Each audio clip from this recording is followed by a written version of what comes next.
Hi there, welcome to our channel where we share with you the joys of rabbit keeping.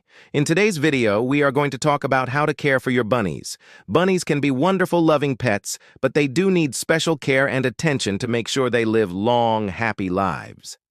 So let's get started. First of all, let's talk about housing. Housing is one of the most important things when it comes to taking care of bunnies. They need a safe and comfortable place to live that is big enough for them to move around in. When it comes to choosing a cage, bigger is always better. But if you have the space, go for something like a large dog crate instead of a traditional rabbit cage.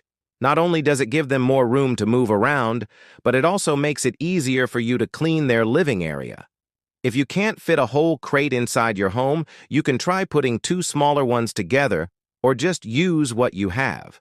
Anything big enough for your bunny to turn around in comfortably will work. Just make sure that it is escape-proof. You don't want your bunny to chew through the bars and get out. Or if you're using a plastic tub, make sure the lid is on tightly so they can't pop it off and escape. Also, make sure the housing is in an area that is away from drafts and direct sunlight. And make sure it has good ventilation because rabbits can be very sensitive to smells. And lastly, make sure their housing is easy to clean. This is very important because rabbits are very clean animals and they will quickly start to pee and poop in the corners if their living area is dirty. So you'll want to be able to spot clean it easily by having a removable bottom. Make sure you're cleaning it at least once a week. When it comes to bedding, you have a lot of options here. You can use aspen shavings, paper bedding, or even towels.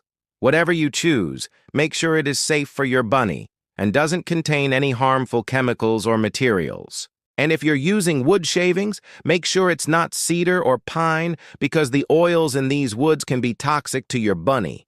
And then you can put a layer of the bedding down in the bottom of the cage and then add some hay on top of that. The hay will help absorb any urine and make it easier to clean the cage.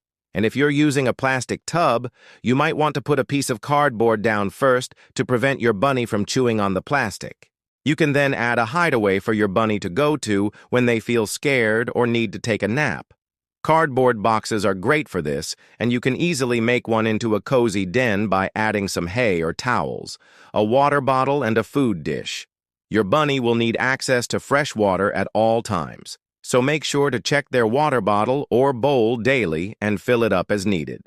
As far as food goes, your bunny should be eating hay, fresh vegetables, and a small amount of pellets.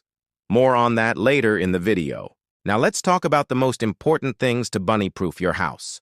Rabbits are very good at escaping and chewing through things, so you need to make sure that your house is safe for them. The best way to do this is to give them free roam in a limited area rather than letting them run around the whole house. This way, you can keep an eye on them and make sure they don't get into anything they shouldn't.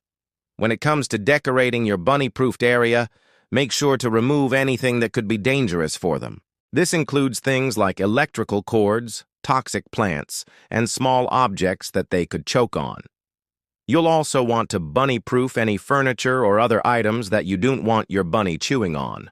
To do this, you can simply spray a little bit of water on it or cover it with something that is bitter-tasting to rabbits. You can also block off any areas that you don't want your bunny to go, such as under the bed or behind the couch. This is especially important if you have other pets, as they could potentially hurt your bunny. Lastly, make sure to watch your bunny closely when they are free roaming. Even if you think that your house is completely bunny-proofed, there is always the potential for something to go wrong. Now let's talk about exercise. As we said before, the best way to exercise your bunny is to give them free rein over a bunny-proofed area. This way, they can hop, jump, and run around to their heart's content. However, you may also want to give them some toys to play with. There are a variety of bunny toys available on the market, but you can also make some toys for your bunny using household items. For example, you can put a few treats in a cardboard box and let your bunny try to figure out how to get them out. Or you can hang a hay rack from the ceiling and let your bunny jump and play to reach the hay. Another great exercise option is to take your bunny for walks outside on a leash. This is a great way for them to get exercise and explore the world around them. Plus, it's a great bonding experience for you and your bunny. When it comes to litter training, Rabbits are actually quite easy to litter train. All you need to do is put a litter box in their housing and then put a little bit of litter in it. You can use either hay or a commercial litter, and then just scoop it out whenever it gets dirty.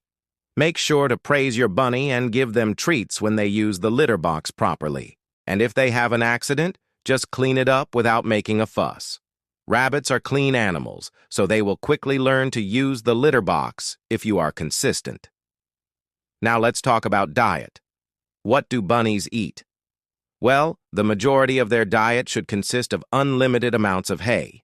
Hay is important because it helps keep their digestive system healthy, and it also helps wear down their ever-growing teeth. In addition to hay, you can give your bunny fresh vegetables every day. Some of the best veggies for bunnies include carrots, celery, bell peppers, and spinach.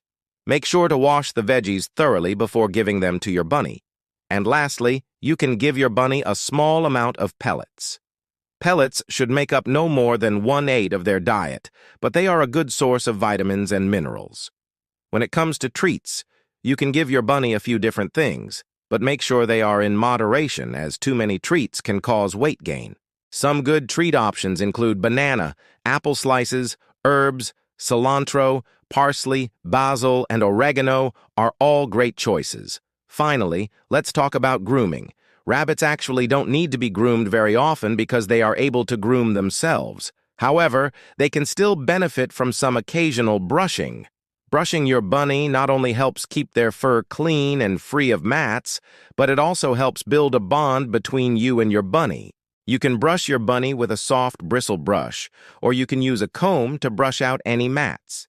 Make sure to be gentle when brushing your bunny, and start slowly if they are not used to being brushed. And lastly, you will need to trim your bunny's nails every 6 to 8 weeks. You can do this yourself with special rabbit nail trimmers, or you can ask your vet or a professional groomer to do it for you. Make sure to only cut the white part of the nail, and if you accidentally cut too close to the quick, apply some styptic powder to stop the bleeding. As you can see, there is a lot that goes into taking care of bunnies, but if you are willing to put in the time and effort, they can make wonderful, loving pets. Just remember to give them plenty of space, exercise, fresh food and water, and grooming. And most importantly, love them and be patient. It takes time for rabbits to trust their owners, but once they do, they will be loyal and loving companions for years to come. If you enjoyed this video and learned something new, please consider subscribing to our channel where we share all aspects of pet care. We would love to have you join our family. Thank you for watching, and we'll see you next time.